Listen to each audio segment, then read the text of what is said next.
far away, there lived a friendly dragon named Draco.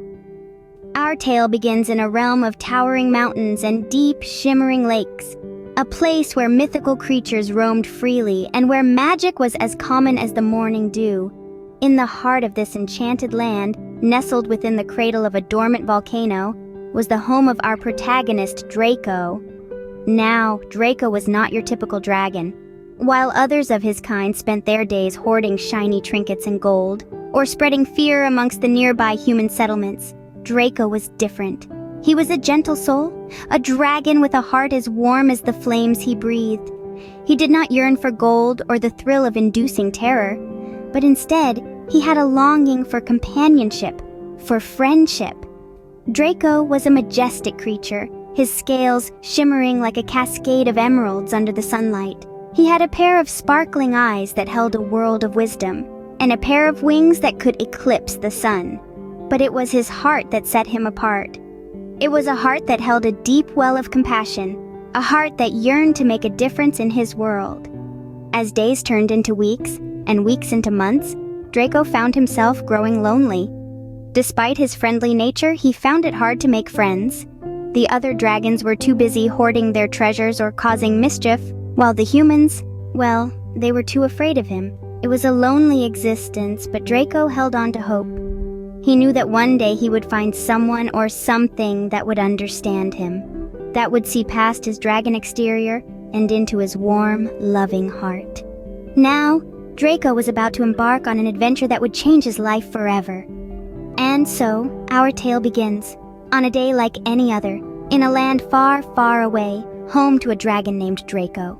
Draco, being different from other dragons, often felt lonely in his huge, empty cave.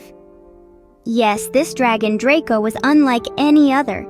With scales as blue as the deepest ocean and eyes as bright as the shiniest star, he stood out from the usual fiery reds and oranges of his kind. But this uniqueness often left him feeling isolated and alone. Living in the heart of a towering mountain, Draco's home was a vast hollow cave, echoing with the sound of his own breathing. He would spend his days wandering through the echoing chambers, his heavy footsteps the only company he had. His nights were spent gazing at the twinkling stars outside his cave, wishing for companionship. Draco yearned for someone to share his thoughts, his dreams, his laughter, and his stories. He tried reaching out to other creatures, to the squirrels in the trees, the rabbits in the burrows, and the birds flying high above, but they all scurried away in fear, their hearts pounding at the sight of his towering form and the rumble of his voice. One day, an unexpected visitor arrived at Draco's cave. The visitor was small, with soft, fluffy fur and big, curious eyes. It was a kitten who had lost her way in the vast forest and somehow ended up at the mouth of the dragon's cave. At first, the tiny creature was terrified. She had heard stories of dragons, how they could breathe fire and were as large as mountains. When she saw Draco, her heart pounded like a drum in her tiny chest. But then, Draco did something unexpected. He lowered his giant head to the ground, his emerald green eyes twinkling with a gentleness that seemed out of place for such a formidable creature. "Hello there, little one," Draco's voice rumbled, as soft and warm as a summer breeze. "You seem to have lost your way." The dragon's words were kind, but the kitten still hesitated, her tiny body trembling.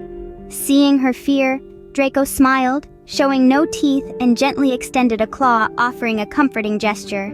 He told her she had nothing to fear, that he meant no harm. He let her sniff his claw, and when she realized he wasn't going to hurt her, she slowly began to relax. She nuzzled her small head against his giant claw, purring softly. Draco was elated. Never before had a creature not run away from him in fear. He played gently with the kitten, careful not to hurt her with his giant size. They spent the whole day together, the kitten purring contentedly as Draco told her stories of the forest and the creatures that lived within it. And so, Draco and the kitten became friends. And for the first time, Draco was not alone. The dragon's lonely existence was brightened by the company of the small lost kitten, and the bond they formed was one that would last a lifetime. This was the beginning of a beautiful friendship, one that would lead to many wonderful adventures in the days to come. One day, the peaceful village near Draco's cave was in trouble. A crisis was brewing in the quaint village that nestled at the foot of the mountain where Draco, the lonely dragon, resided. The villagers, who had lived in harmony with nature for generations, were facing an unprecedented challenge. Their lifeblood, the mighty river that flowed through the heart of the village, was about to turn into their worst nightmare. The dam that held back the river's raging waters had given way. The villagers watched in horror as the river, once their friend, threatened to swallow their homes and livelihoods. The village was on the brink of being washed away, and panic was spreading like wildfire. The villagers, young and old, were gripped with fear, their faces etched with despair. But up in the mountain, Draco was watching. He saw the impending doom, the terror-stricken faces, and he felt a stirring in his heart. He was a dragon, yes, but not the kind that the villagers feared. He was a creature of compassion and courage, and he couldn't stand by while the village was about to be destroyed. For years, Draco had lived in isolation, misunderstood and feared by the very people he now wished to help. But the fear of the villagers did not deter him.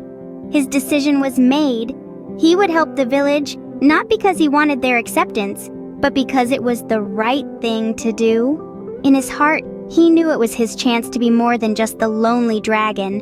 It was his opportunity to prove that dragons were not just creatures of fire and fury, but of kindness and bravery too. With a mighty roar, Draco spread his enormous wings, the scales shimmering under the sunlight.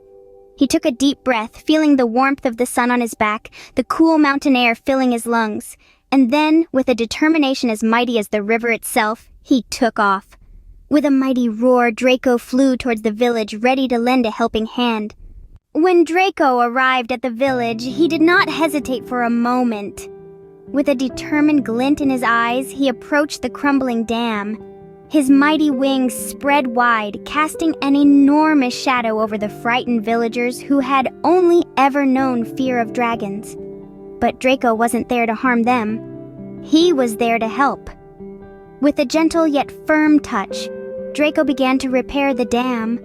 His massive claws, which once caused fear, now brought relief as they expertly maneuvered large boulders into place. His mighty tail, previously a symbol of destruction, served as a powerful tool, pushing back the rushing waters and holding the dam steady.